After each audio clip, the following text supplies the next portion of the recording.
Madaling araw na naman kaya dive na naman tayo mga idol. Tatlo kami ngayon dito. Kasama ko si Dennis at si Inso. Quick dive lang ang nangyari sa amin kasi malabo pa talaga ang dagat tapos maalon pa. Kaya eto, tingnan nyo na lang mga idol ang mga nangyari sa amin. Prepare muna kami ng gamit dito tapos dive na tayo mga idol. Tara na. Grabe talagang labo ng dagat. Ito, ang labo na maalon pa. Walang tigil kasing ulan. Yari tayo dito mga idol. Pwede mahuli kaya tayo dito?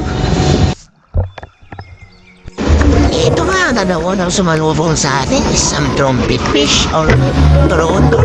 Tawagin sa amin. Pangulam na rin to. Masarap na rin to pamprito mga idol. Luto po na. Huli mga idol. Dito nga may napida tayong bago na napapalis na mga idol. Pero ginamitan natin ng blanket. Ayun, sa pool. May pangbinta na tayo mga idol. 1.5 kilogram nga pala ang bigay po ito mga idol. Okay na rin. Kahit papano sinerte pa rin tayo.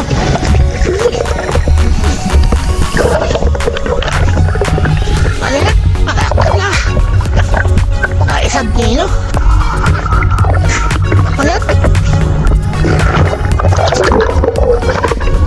Ito nga sumunod natin nakita, isang budyong. Ito, ang dami nito mga idol. Kaso bawal sukunin. Kaya ibalik natin yan.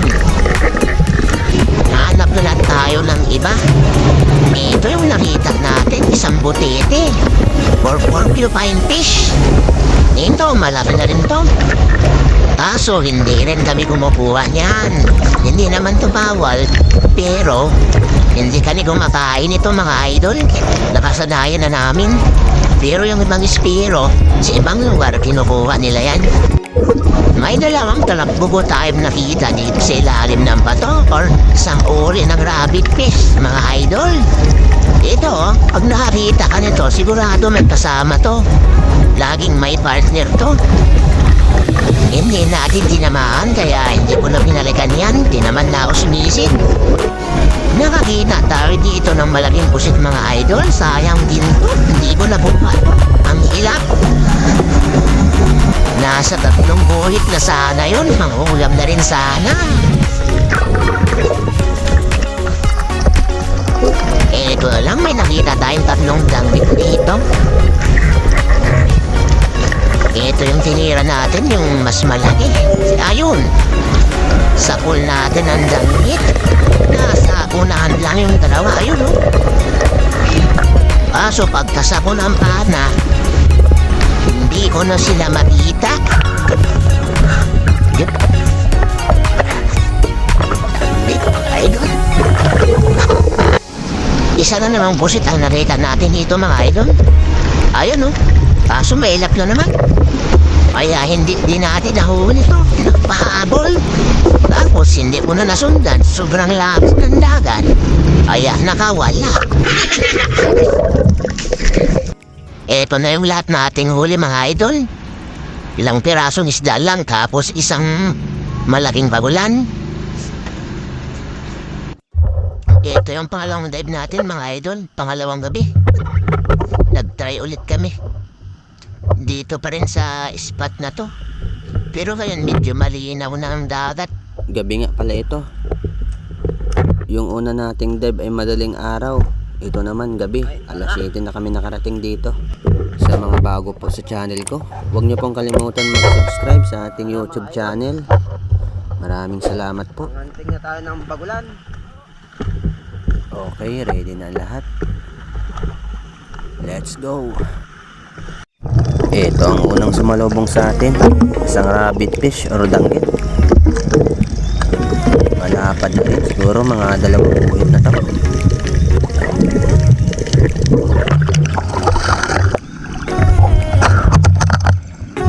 mga idol, dakit. Sa bababaw lang.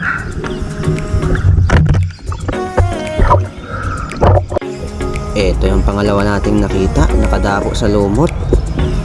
Isang pusit na malaki. Ayun, no? Mga 4 na guhit na to, mga idol. Pangbenta ko na rin to. Mahal ang kilo ng pusit dito sa amin, 300 ang kilo. Pag yung malalaki talaga na umaabot ng tig 1 kilo, 400. Kaya jackpot ka talaga pag may nakita ka.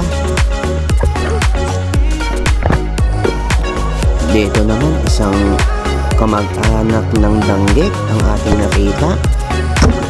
Ayun, sapon. Isang uri din ng rabbit fish. Tinatawag sa amin na talongbago. Masakit din yan makatinik, mga idol.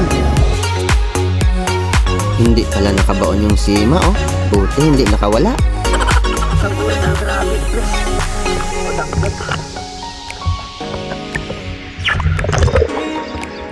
Meron nga akong nakitang pumasok sa butas dito. Kaya hinahanap ko. Kaso hindi ko na nakita kung saan pumunta. Ulo ng isda yung nakita ko dun. Minamaligno na naman ata ko, ah. Hayaan na natin yan. Hanap na tayo ng iba. Ayun, isa na namang danggit. Tuhog kang danggit ka. Malapad na rin to. Siguro 3 buhit na to. Ito yung pinakamalapad. Danggit master, oh. Lapad. Rabbit fish.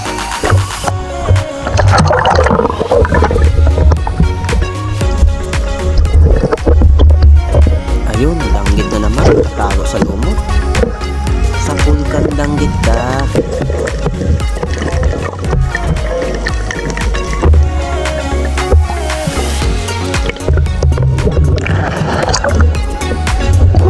Hanap ulit tayo.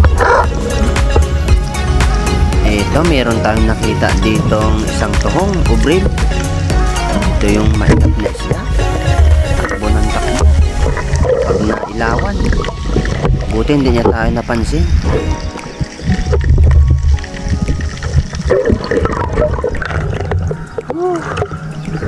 Mahilap na isda. Oh.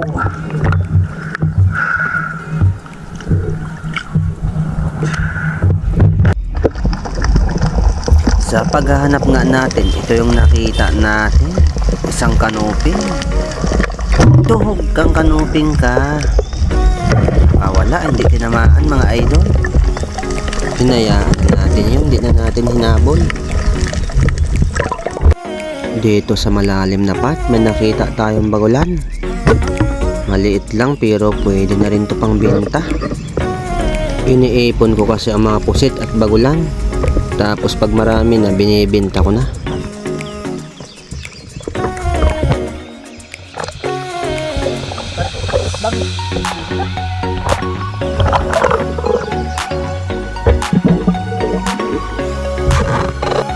Eto na yung panghuli nating nakita, mga idol. Isang ubod. Ayun, no, malaki na to. Pwede sana panggata to. O kaya prito. Kaso nakawala. Hindi na natin nakita kung saan lumusot. Pumasok na ata sa butas. Magaling din sila magtago sa buhanginan. Ito yung huli natin, mga idol. Pamamana natin sa gabi. Ayan lang. Sayang yung malaking pusit, di natin nahuli. May pangbenta sana. Pero okay na rin to. Iipunin ko ng pusit, pangbenta ko rin to. Itong mga isda ang ating iuulam. Yan. Hanggang dito na lang, mga idol. Maraming salamat sa panonood.